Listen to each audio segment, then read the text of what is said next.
तब हमें जरूरत महसूस हुई। जिस संगठन में हम काम करते थे, जिस संगठन को आंदोलन के लिए हमने प्रेरित किया, अपना पैसा खर्च किया, तन से, मन से, धन से, और दिल्ली जिला बॉर्डर पर घेरने का काम किया, वह संगठन बिना बताए 26 जनवरी को किसानों के माथे पर आतंकवादी होने का कलंक लेकर वापस अपने स्वार्थ पूर्ति के लिए अपने घर चला आया। क्या हमें जरूरत थी उस समय किसानों को जीत दिलाने की? हमें जरूरत थी किसानों का मान सम्मान बचाने की। जो किसान इस देश की पहचान है, जिस देश में किसान और नौजवान जय जवान का नारा लगता हो, जिस देश में कृषि प्रधान पर आधारित खेती होती हो, उद्योग चलते हो, उस देश को किसानों का सम्मान बचाने की। उस वक्त हमने भारतीय किसान यूनियन स्वराज का गठन किया था।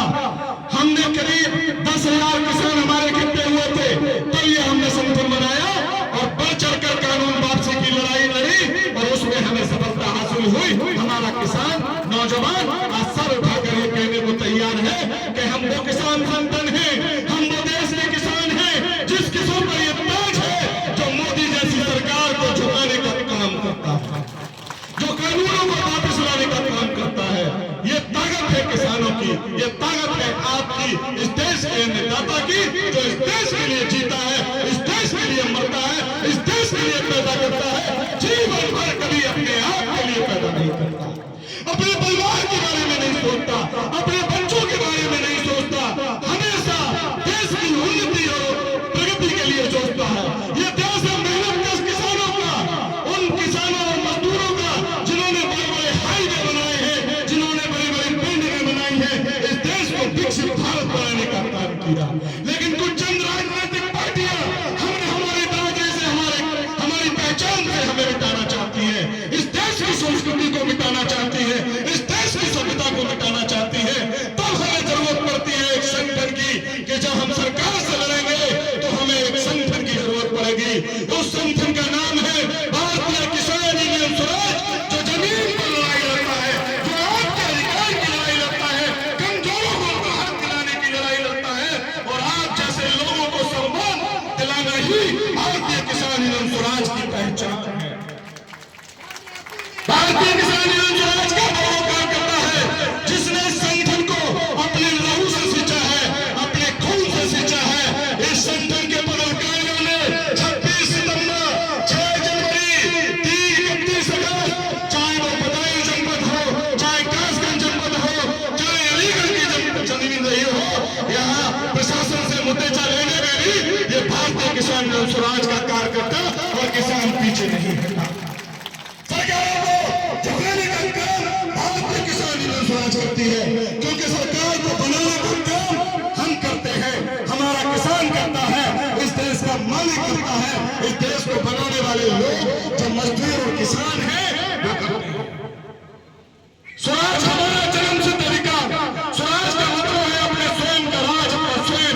भारतीय किसान यूनियन स्वराज में मैं एक पद को जरूर चाहता हूँ कि मैं राष्ट्रीय अध्यक्ष हूँ, पर मैं हर मंच से, हर जगह, हर मीटिंग में, हर पंचायत में, हर अधिकारी से एक बात कहता हूँ कि भारतीय किसान यूनियन स्वराज से जुड़ा कार्यकर्ता अपने आप में राष्ट्रीय अध्यक्ष है।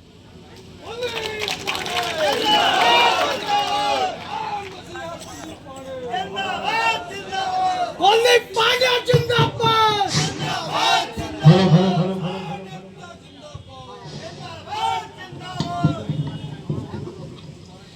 इसका एक एक पदाधिकारी, एक एक कार्यकर्ता और इससे जुड़े किसान इसका राष्ट्रीय अध्यक्ष है। अपने आप को कभी कमजोर मत समझना, अपने आप को कभी कमजोर मत समझना, अकेला मत समझना।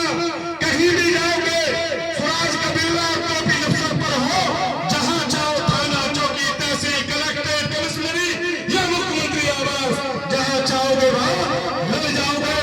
लेकिन ये मत सोचना, डरना मत, झुकना मत, अपने सर को कभी झुकने मन देना, ये ताकत मैं देता हूं।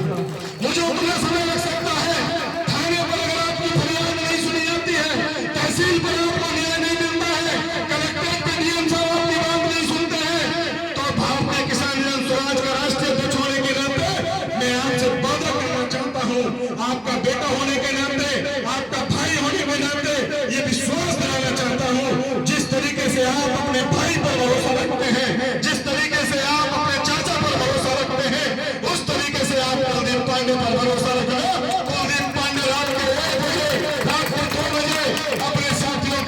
अपनी टीम के साथ आपके साथ आने का काम करेगा, आपकी लड़ाई लेने का काम करेगा, आपको धोखा देने का काम कभी नहीं करेगा, आपको तीर दिखाने का काम नहीं करेगा। आप पर चलने वाली लाठी तो सबसे पहले झेलने का काम मैं करूंगा। अगर कोई गोली चलाएगा तो उस गोली को सीने पर झेलने का काम मैं करूंगा। मैं एक ऐसा व्यक्ति हूं जिसने हमेशा अपने परिवार से ऊपर अपने संगठन को माना है, परिवार से ऊपर अपने संगठन को माना है। लोग अपने परिवार के बारे में सोचते हैं, लोग अपने शरीर और स्वास्थ्य के बारे में सोचते हैं, लेकिन मैं हमेशा आप लोगों के बारे में सोचता हूं। मैं कितना ही बीमार क्यों ना सही, मैं कितनी बड़ी परेशानी में क्यों ना सही, मेरे परिवार में क्यों ना परेशान थी, लेकिन मैं कभी आपको बहाने बनाकर नहीं देखूंगा। जब भी आप मुझे याद करेंगे, आपके लिए 24 घंटे तट पर मिलूंगा, तैयार मिलूंगा। मेरा मोबाइल कभी स्विच ऑफ नहीं होगा, मेरा कभी मोबाइल बंद नहीं होगा। जब भी आप मिलाएंगे आपकी समस्या का समाधान, अगर मोबाइल से संभव होगा तो उस मोबाइल से आपकी समस्या का समाधान करूंगा। भारतीय